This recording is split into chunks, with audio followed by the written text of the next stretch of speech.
Hi, welcome back to RNN topic 4. So in this set of slides, we'll talk a little bit more about applications of RNN for a particular kind of sequence information. So we'll be talking about RNN for sequences and time series information.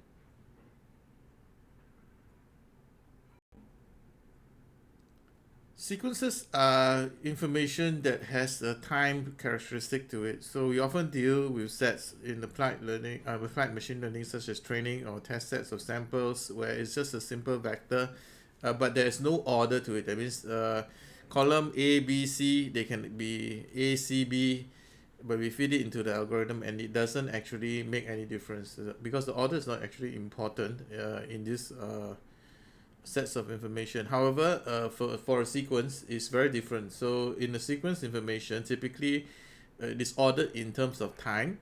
So the sequence, the way it appears, or the order in which it appears, is actually very, very important, right? So it must be respected whenever we are formulating any prediction or any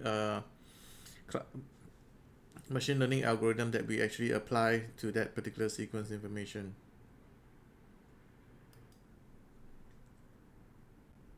So when we are talking about machine learning as applied to sequence information, what we're talking about is actually what we call sequence prediction. So sequence prediction involves predicting what's the next value in a given input sequence. Sequence prediction may also be referred to as sequence learning. For example, in the model below, a prediction model is trained using a set of training sequences, and in this case, the order is important. So one must appear before two, must appear before three. Once trained, the model is used to perform this sequence prediction. So as you can see, since it knows that this is a general trend in this value, humanly we can see that the next value should be 6. So this model, once it's been trained with that sequence, will also be able to predict that the next item in sequence after receiving 1, 2, 3, 4, 5, the next one will actually be 6. And this actually has many applications in many different domains.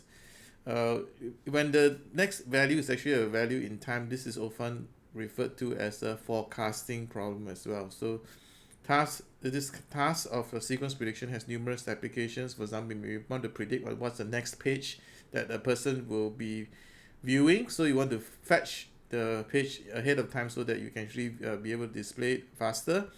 You may be able to predict what's the next product that the consumer will want to buy, or you may be predicting what's the weather tomorrow, or what's the stock market price for the particular stock in the coming period of time. So it's typically called a forecasting problem when it is actually a sequence uh, of a future period in time that you're trying to predict.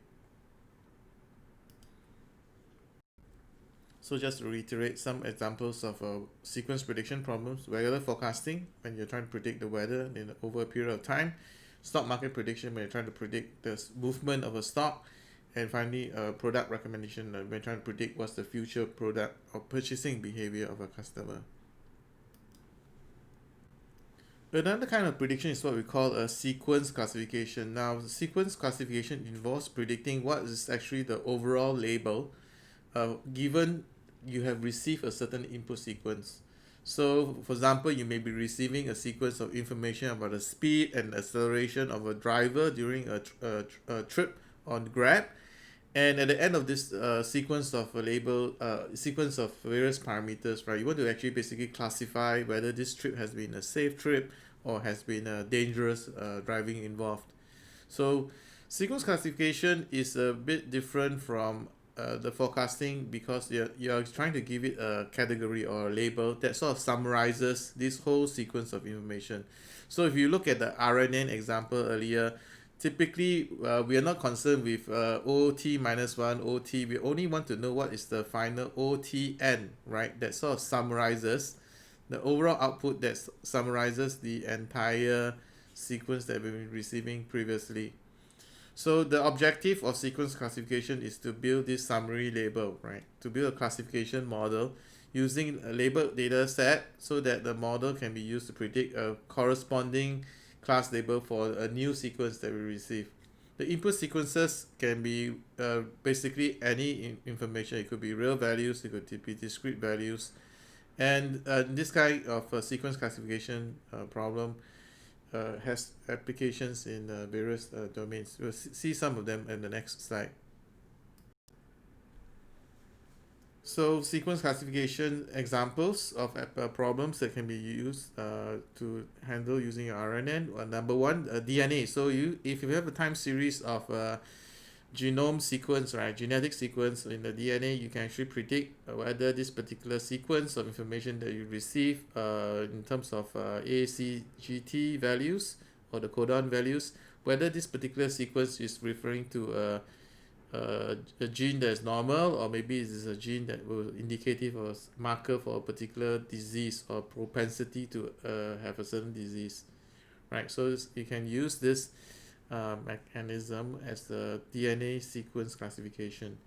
You can also detect whether this particular series of events or sequence of information is something that is out of the normal, right? So you can have a normal sequence of information. For example, your leaf values that you get is normally within this range, but you suddenly get some strange vibration that basically indicative that something is wrong, right? So the sequence is out of the normal. So you can actually classify the sequence as normal sequence, or it is actually an abnormal or anomalous sequence. And lastly, we can also use to do classification of sentiment. You have a series of text information. Does that particular sentence or paragraphs describe something that is positive about your product, or is actually describing something that is actually negative? So these are some examples of sequence classification problems. The sequence itself can be long or short, right? It doesn't necessarily have to be just one or two time steps. It could be many time steps. So when we talk about speech recognition, typically the number of time steps is quite long. Even that you are sampling the voice pattern very frequently in the order of milliseconds. Next set of slides we talk about some other sequence prediction problems.